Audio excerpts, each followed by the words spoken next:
ça fait le deuxième séjour que nous sommes en train de vivre en Mauritanie. Le premier, c'est de 91 à 97. Et malheureusement, à cause de la récurrence toujours de la rébellion au Mali, nous sommes retournés en 2012, où le premier convoi des réfugiés est arrivé à Fassala le 17 janvier 2012.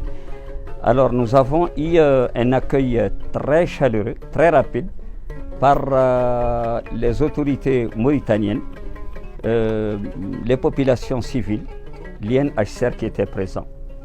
Et on nous a gardés dans un centre de transit non loin de la ville de Fassala, en attendant que la République islamique de Mauritanie et le HCR aménagent les sites définitifs de Mberra sur lesquels nous sommes en ce moment. Et donc, je disais, l'accueil a été indescriptiblement chaleureux, comme à l'accoutumée chez les Mauritaniens. L'hospitalité, c'est une marque qui leur est reconnue. C'est pour vous dire que toutes les conditions de protection ont été prises.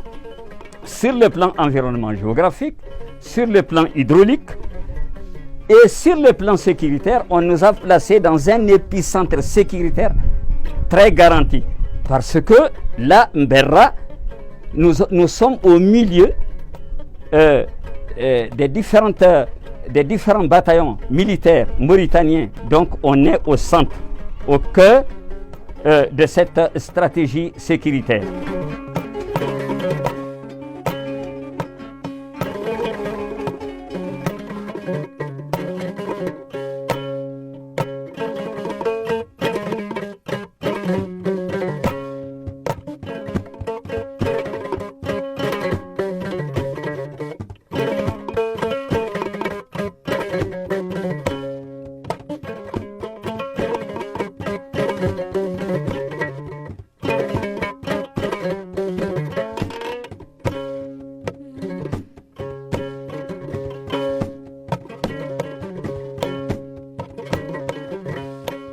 Le HCR en tant que lead, en tant qu'agence mandatrice en termes de protection, travaille avec l'État mauritanien et bien sûr les autres partenaires, donc de pouvoir assister les réfugiés, à commencer par l'accès aux droits d'asile, tout d'abord, qui sont la protection, l'enregistrement et l'accès aux services de base, que ce soit l'eau, que ce soit l'éducation, la santé, et aussi impacter positivement la vie des réfugiés en mettant en place une stratégie qui vise à les appuyer avec des activités génératrices de revenus, et ça aussi à travers une coordination des activités et avec l'arrivée des acteurs de développement. C'est vrai, donc la situation elle est un peu difficile, donc surtout avec l'impact négatif du Covid, mais quand même on est arrivé donc à bien appuyer, à aussi assurer la continuité des services de base et aussi donc pouvoir appuyer les réfugiés pour continuer donc à assurer leurs besoins quotidiens à travers des activités génératrices de revenus, à travers aussi l'inclusion dans tout le système national, à commencer par la santé. Et c'est ça notre stratégie donc future qui vise donc à inclure les réfugiés dans la population haute pour pouvoir tout d'abord leur permettre d'accéder au marché du travail, de deux aussi donc leur permettre la liberté de mouvement et de trois aussi bénéficier de tous les appuis donc qui seront bien sûr délivrés que ce soit par l'État mauritanien ou les autres partenaires humanitaires, et c'est la HCR qui est l'agence mandatrice qui met ça donc en exergue et surtout qui assure la coordination entre tous les partenaires et avoir une plateforme qui est claire en termes d'action et en termes aussi d'appui donc à tous les réfugiés, à considérer bien sûr leur degré de vulnérabilité et surtout leurs besoins et leur permettre aussi d'acquérir de nouvelles compétences en termes de formation professionnelle, et ça qui va leur permettre aussi ou bien d'avoir leur propre projet ou bien aussi accéder au marché local de travail. Et j'insiste encore sur l'appui de l'État mauritanien pour assurer cette intégration, cette inclusion et cette transition vers une nouvelle stratégie qui est basée sur le développement.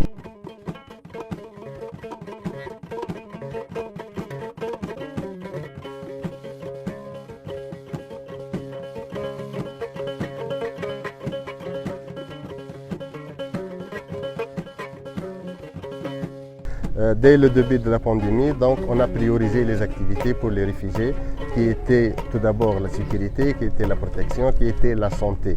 Et la santé avec la mise en place d'un protocole sanitaire donc, qui est clair en termes d'action sanitaire, qui était piloté par les autorités sanitaires au niveau de la région et au niveau de la Muqata'a. Et à travers ce protocole sanitaire, donc on a mis en place deux comités.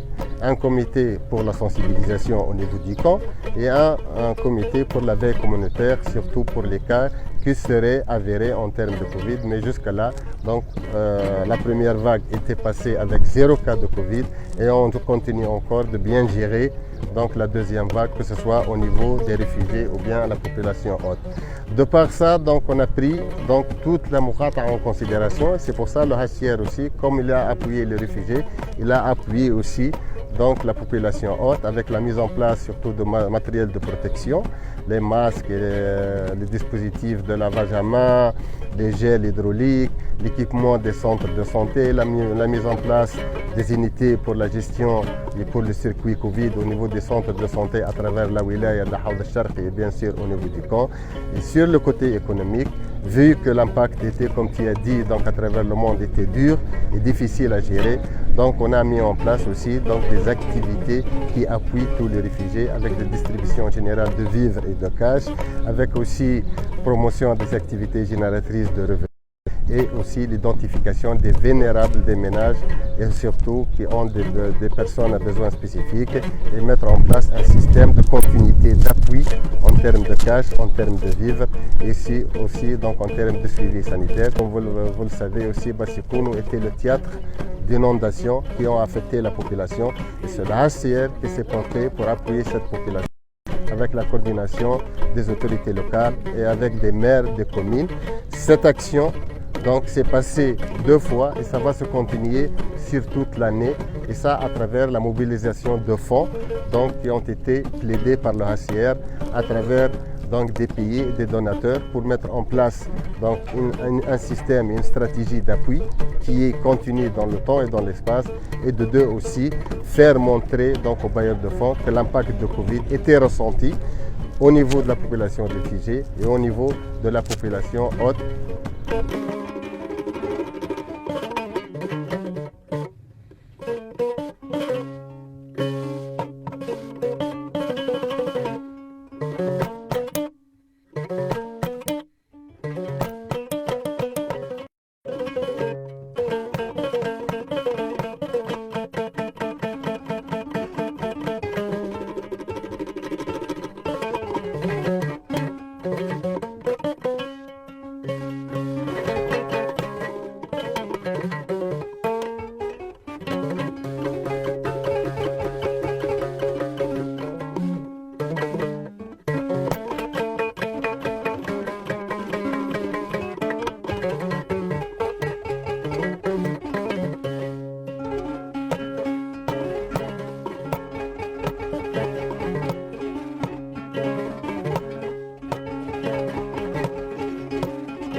أنشئ هذا المركز سنة 2012 ومنذ إنشائه وهو يعمل على تقييد اللاجئين الماليين.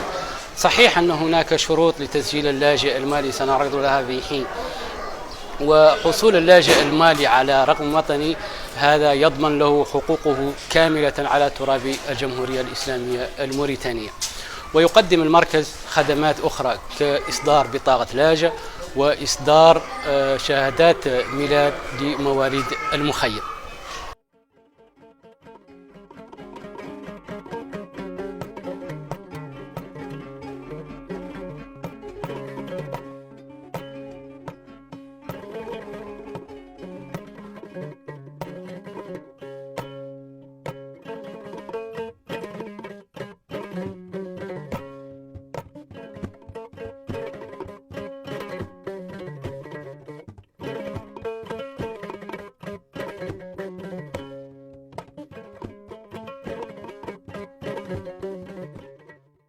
Donc le terreau ici a été tellement fertile par les conditions que l'État a données que le HCR a fait un travail aussi excellent. Un travail excellent. Ce travail s'articule à l'urgence, autonomisation et coexistence pacifique.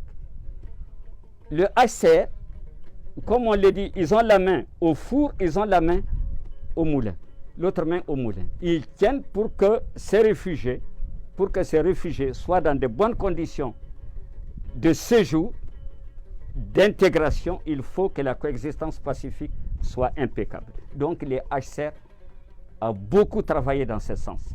Il y a d'abord une compréhension très importante entre le personnel des Nations Unies et les autorités, à ce que je sache, entre le personnel des Nations Unies et les réfugiés, entre les réfugiés et les populations hôtes. Donc on a un partenariat pluriel qui est positif et qui donne de bons résultats.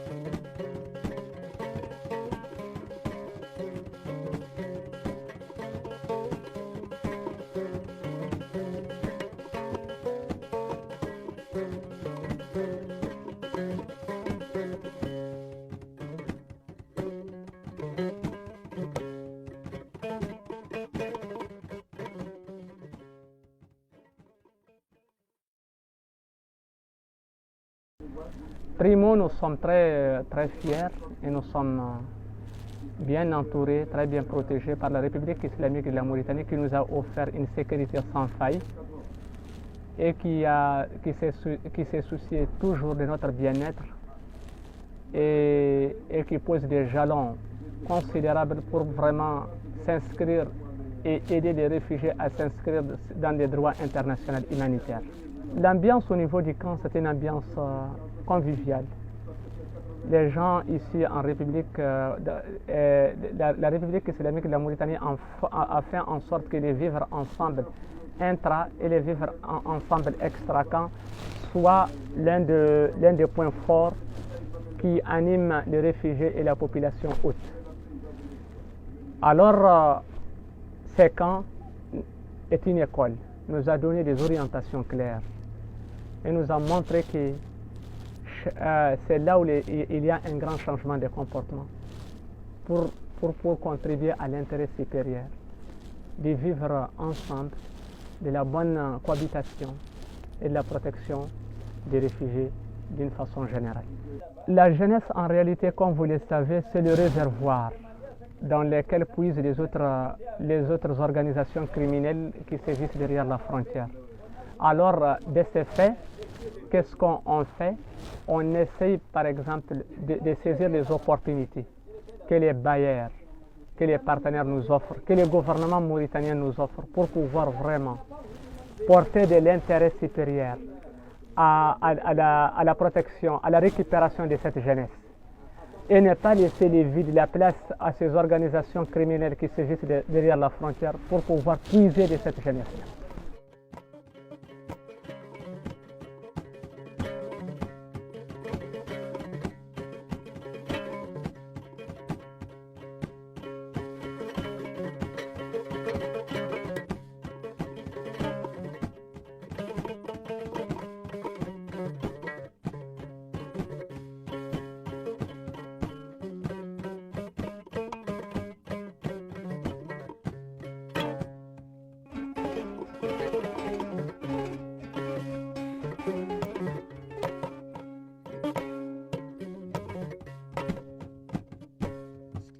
La distribution, ça se fait avec la disponibilité qui est au niveau de l'OPAM. C'est eux qui ont leur pipeline, c'est-à-dire eux, ils savent quand est-ce que, si les vivres sont disponibles ou pas.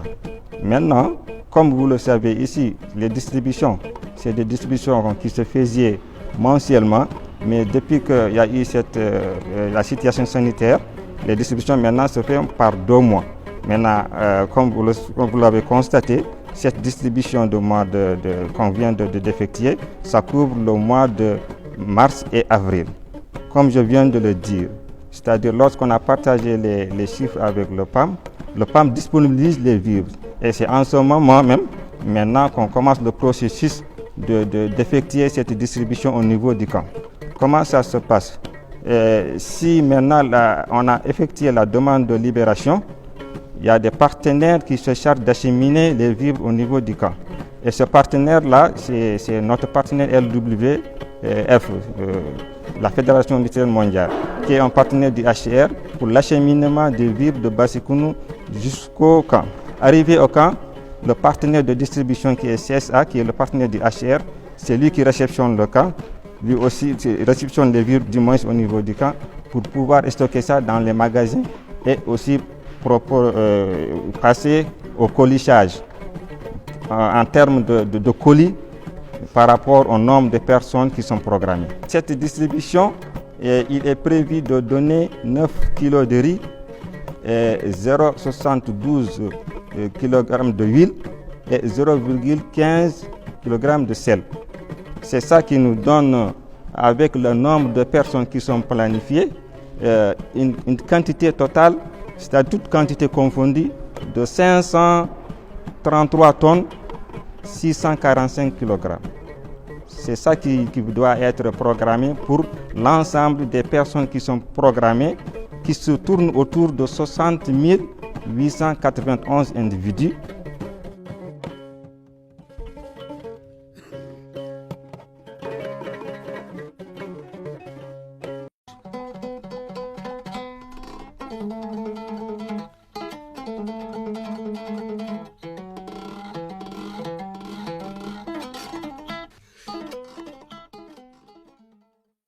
Tout ce qui concerne les activités sociales, économiques et culturelles des camps, chaque activité aujourd'hui est adossée à une structure de volontaires qui a été faite automatiquement dans les camps et qui répond à toutes les, disons, dès qu'il y a un choc, quand il y a feu de brousse, la brigade anti-feu, vite fait, il signale qu'il y a feu de brousse, on informe les HCR qui met la logistique à notre disposition, on va éteindre les feux de brousse, on a éteint des feux de brousse, nous sommes intervenus sur 23 feux de brousse dans les différentes communes de la Moukata et même souvent dans la Moukata de Nbaïkat al-Ahwash, parce que non loin dans la zone nord-est de Gneiba, je pense qu'il paraît que ça touche un peu les territoires de Nbaïkat al-Ahwash,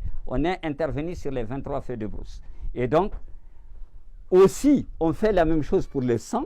Quand il y a quelqu'un qui a un problème de sang, une femme ou un homme, qu'il soit de Fassala ou qu'il soit de Bassikounou, parce que nous sommes 60 000 quand même et quelques, il est plus facile d'avoir un nombre de gens profilés pour donner le sang à celui qui en a besoin. Et on répond aussi pour montrer à la communauté haute que nous ne sommes pas seulement des prédateurs, nous ne sommes pas seulement un choc, mais nous sommes une solution aux différents chocs. On peut résilier les chocs. Et ça a été une des réponses les plus efficaces à la coexistence pacifique, au vivre ensemble entre nous et les communautés hautes.